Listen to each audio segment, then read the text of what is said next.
जय श्री कृष्णा। आज बृहस्पतिवार के दिन बृहस्पति देव की बड़ी ही दुर्लभ कथा सुनेंगे।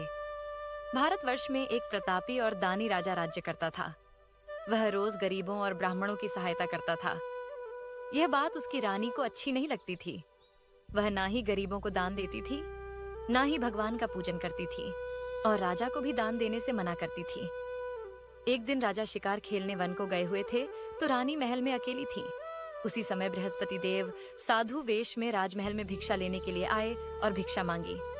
रानी ने भिक्षा देने से इनकार कर दिया और कहा, हे साधु महाराज, मैं तो दान पुण्य से तंग आ गई हूँ। मेरा पति सारा धन लुटाते रहते हैं। मेरी तो यही इच्छा है कि हमारा सारा धन नष्ट हो जाए, फिर ना रहेगा बांस, न बजेगी बांसुरी। साधु ने कहा, देवी, तुम तो बड़ी ही विचित्र हो। धन और संतान तो सभी चाहते हैं। संतान और लक्ष्मी तो पापी के घर भी होने चाहिए। यदि तुम्हारे पास अधिक धन है तो भूखों को भोजन दो, प्यासे के लिए प्याऊ बनवाओ, मुसाफिरों के लिए धर्मशालाएं खुलवा दो। जो निर्धन अपनी कन्याओं का विवाह नहीं कर सकते, उनका विवाह करवा दो, जिनके करने से तुम्हारा यश लोक और परलोक में फैलेगा। परंतु रानी पर उपदेश का कोई प्रभाव नहीं पड़ा।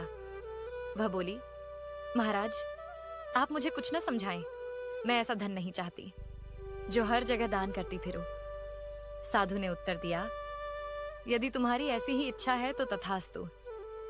तुम ऐसा करना कि बृहस्पतिवार को घर लीपकर पीली मिट्टी से अपना सर धोकर स्नान कर लेना, भट्टी चढ़ाकर कपड़े धो लेना। ऐसा करने से आपका सारा धन नष्ट हो जाएगा। इतना कहकर साधु महाराज वहां से अदृश्य हो गए, और साधु के अनुसार कहीं बातों को पूरा करते हुए रानी को केवल 3 बृहस्पतिवार ही बीते थे कि उनकी समस्त धन संपत्ति नष्ट हो गई। तब एक दिन राजा ने रानी से कहा, हे रानी, तुम यहीं रहो, मैं दूसरे देश को जाता हूँ, क्योंकि यहाँ पर सभी लोग मुझे जानते हैं, इसलिए मैं कोई छोटा कार्य नहीं कर सकता। ऐसा कहकर राजा परदेश चला गया। वहां जंगल से लकड़ी काट कर लाता और शहर में बेचता था। इस तरह वह अपना जीवन व्यतीत करने लगा। इधर राजा के परदेश जाते ही रानी और दासी दुखी रहने लगी। एक बार जब रानी और दासी को 7 दिन तक बिना भोजन के रहना पड़ा, तो रानी ने अपनी दासी से कहा, हे दासी, पास ही के नगर में मेरी बहन रहती है। वह बड़ी धनवान है। तू उसके पास जा और कुछ लेकर आ, ताकि थोड़ा बहुत गुजर बसर हो सके। रानी दासी की बहन के पास गई। उस दिन गुरुवार था और रानी की बहन उस समय बृहस्पतिवार व्रत की कथा सुन रही थी। दासी ने रानी की बहन को अपनी रानी का संदेश दिया, लेकिन रानी की बड़ी बहन ने कोई उत्तर नहीं दिया। जब दासी को रानी की बहन से कोई उत्तर नहीं मिला तो वह बहुत दुखी हुई। दासी ने वापस आकर रानी को सारी बात बता दी। सुनकर रानी ने अपनी भाग्य को कोसा।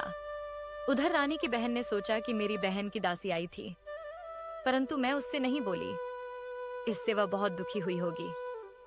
कथा सुनकर और पूजन समाप्त करके वह अपनी बहन के घर आई और कहने लगी, बहन, मैं बृहस्पतिवार का व्रत कर रही थी।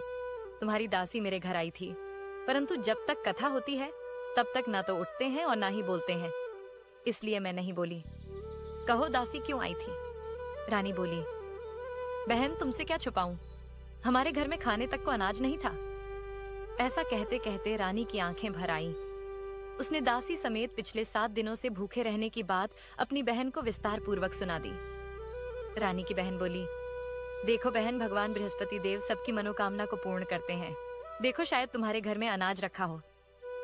पहले तो रानी को विश्वास नहीं हुआ, पर बहन के आग्रह करने पर उसने अपनी दासी को अंदर भेजा, तो उसे सचमुच अनाज से भरा एक घड़ा मिल गया। यह देखकर दासी को बड़ी हैरानी हुई। दासी रानी से कहने लगी, हे रानी, जब हमको भोजन नहीं मिलता तो हम व्रत ही तो करते हैं, इसलिए क्यों ना इनसे व्रत और कथा की विधि पूछी जाए, ताकि हम भी व्रत कर सकें। तब रानी ने अपनी बहन से बृहस्पतिवार व्रत के बारे में पूछा। उसकी बहन ने बताया, बृहस्पतिवार के व्रत में चने की दाल और मुनक्का से विष्णु भगवान का केले की जड़ में पूजन करें तथा दीपक जलाएं। व्रत कथा सुने और पीला भोजन ही करें। इससे बृहस्पति देव प्रसन्न होते हैं। और व्रत और पूजन की विधि बताकर रानी की बहन अपने घर को लौट गई। 7 दिन के बाद जब गुरुवार आया तो रानी और दासी ने व्रत रखा। घुड़साल में जाकर चना और गुड़ लेकर आई। फिर उससे केले की जड़ तथा विष्णु भगवान का पूजन किया। अब पीला भोजन कहाँ से आए? इस बात को लेकर दोनों बहुत दुखी थी, लेकिन उन्होंने व्रत रखा था, इसलिए बृहस्पति देव उनसे प्रसन्न थे। इसलिए वह एक साधारण व्यक्ति का रूप धारण करके 2 थाली में सुंदर पीला भोजन दासी को दे गए। भोजन पाकर दासी बहुत प्रसन्न हुई और फिर रानी के साथ मिलकर भोजन ग्रहण किया। उसके बाद वे सभी गुरुवार को व्रत और पूजन करने लगी। बृहस्पति भगवान की कृपा से उनके पास फिर से धन संपत्ति आ गई, परंतु रानी फिर से पहले की तरह आलस करने लगी।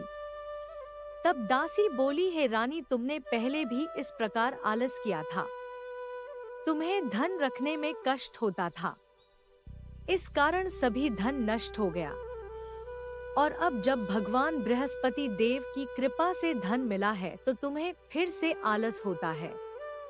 रानी को समझाते हुए दासी कहती है कि बड़ी मुसीबत के बाद हमने यह धन पाया है, इसलिए हमें दान पुण्य करना चाहिए।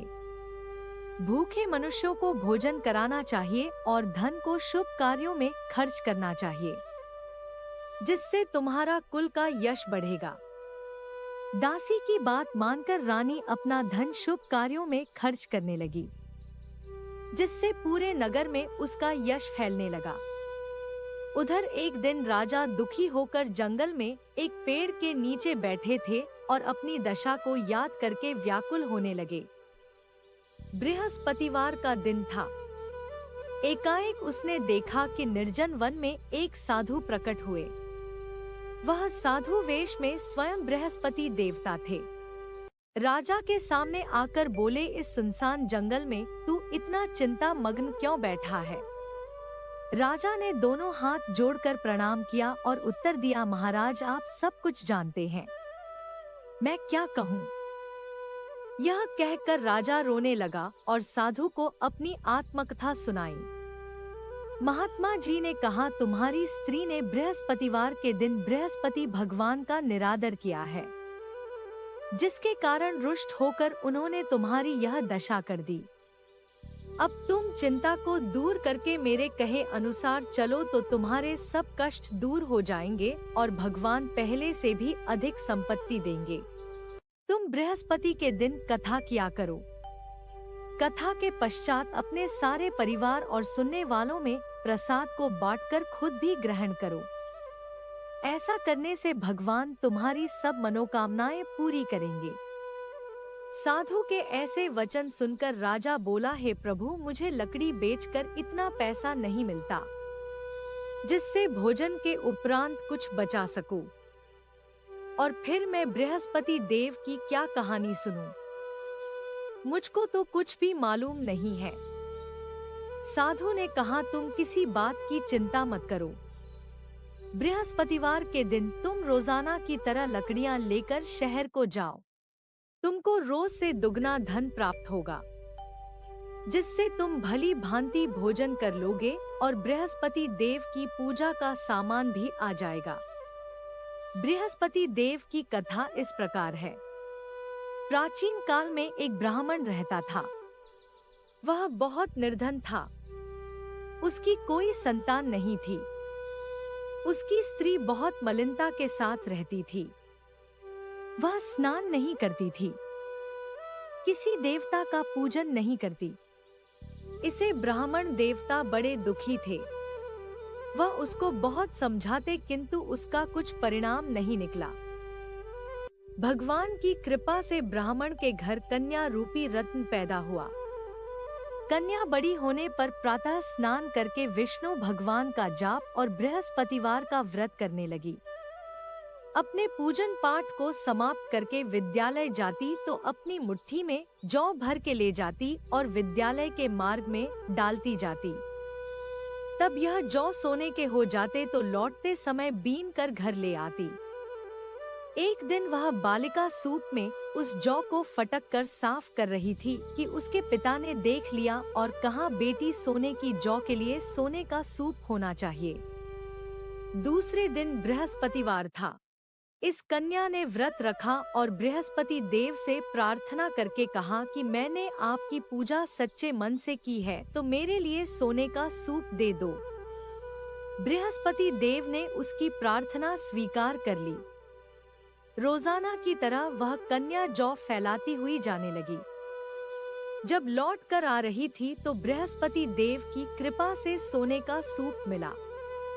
उसे वह घर ले आई और उसमें जौ साफ करने लगी। परंतु उसकी माँ का ढंग वही का वही रहा। एक दिन की बात है, वह कन्या सोने के सूप में जौ साफ कर रही थी।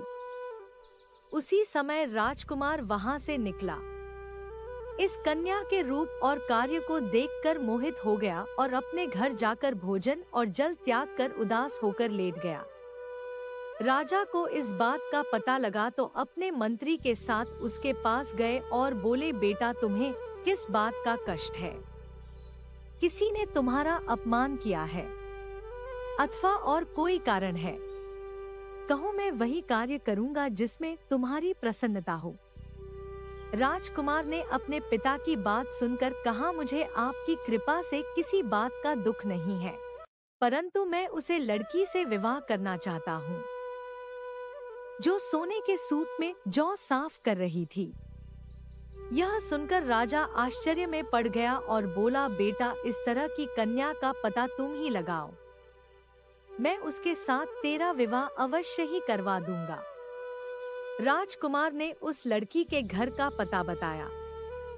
तब मंत्री उस लड़की के घर गए और ब्राह्मण देवता को सभी हाल बताया।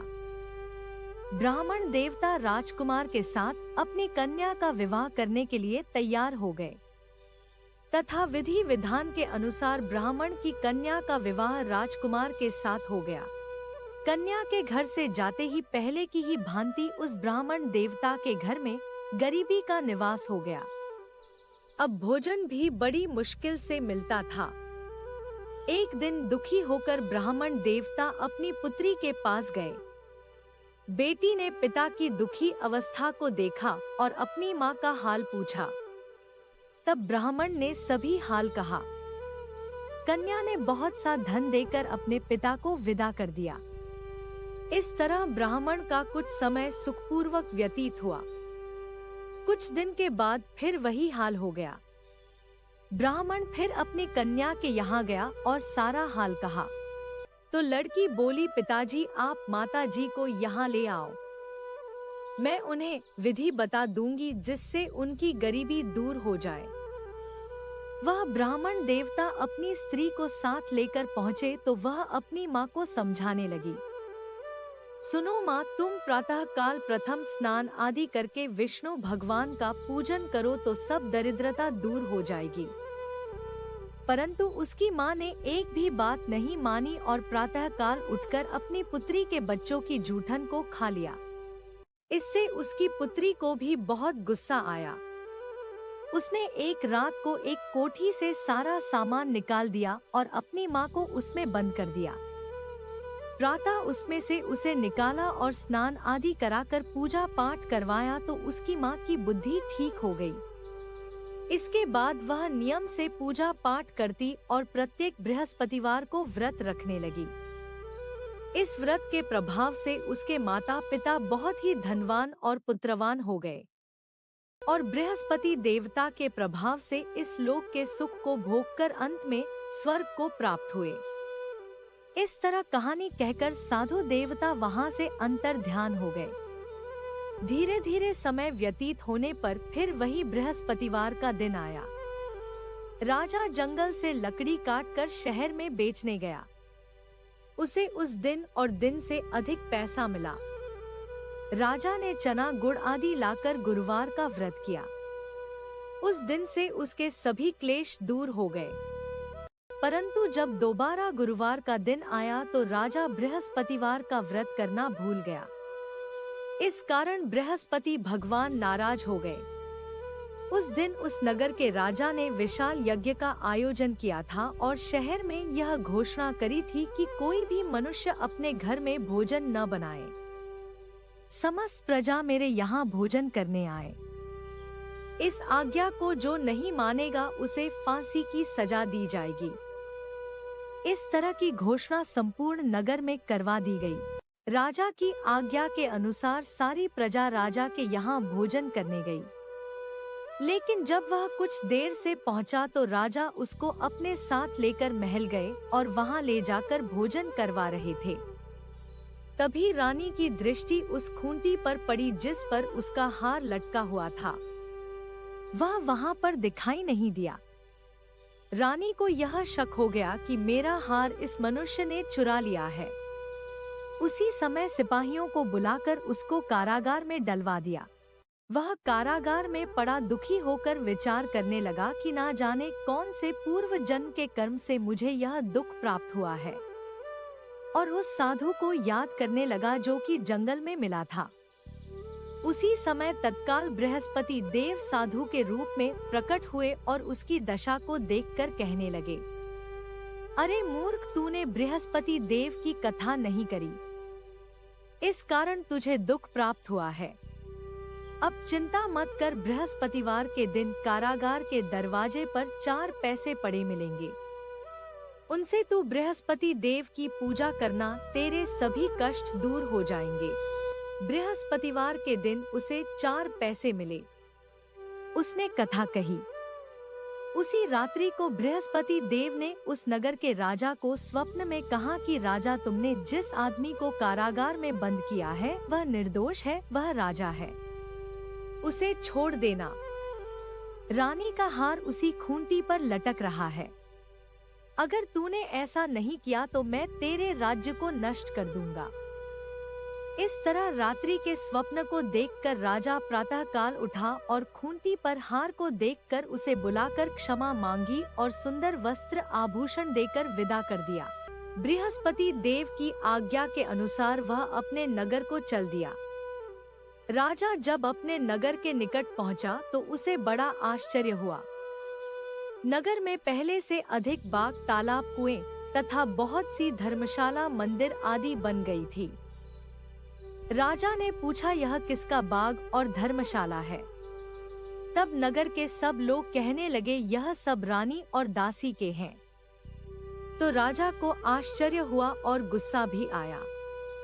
जब रानी ने यह खबर सुनी कि राजा आ रहे हैं, तो उसने दासी से कहा, दासी देखो, राजा हमको कितनी बुरी हालत में छोड़ गए थे। हमारी ऐसी हालत देखकर वह लौट न जाए, इसलिए तू दरवाजे पर खड़ी हो जा। दासी दरवाजे पर खड़ी हो गई। राजा आए तो उन्हें अपने साथ लेकर आई। तो राजा ने क्रोध में अपनी रानी से पूछा कि यह धन तुम्हें कैसे प्राप्त हुआ है? तब उन्होंने कहा, हमें यह सब धन बृहस्पति देव के व्रत के प्रभाव से प्राप्त हुआ है। राजा का क्रोध शांत हो गया। राजा ने कहा, तुमने सच कहा देवी। बृहस्पति देव ऐसे ही हैं, जैसी जिसके मन में कामनाएं हैं सभी को पूर्ण करते हैं। जो सद्भावना पूर्वक बृहस्पतिवार का व्रत करता है एवं कथा पढ़ता है अथवा सुनता है और दूसरों को सुनाता है, बृहस्पति देव उनकी सभी मनोकामनाएं पूर्ण करते हैं। बृहस्पति देव उनकी सदैव रक्षा करते हैं। जो संसार में सद्भावना और सच्चे हृदय से बृहस्पति देव का पूजन करते हैं, उनकी सभी मनोकामनाएं इसी प्रकार पूर्ण होती है जैसे राजा और रानी ने बृहस्पति देव की कथा का गुणगान किया। उनकी सभी इच्छाएं बृहस्पति देव ने पूर्ण की। मनुष्य को हृदय से उनका मनन करते हुए जयकारा लगाना चाहिए। तो प्रेम से बोलिए, बृहस्पति देव की जय, विष्णु भगवान की जय।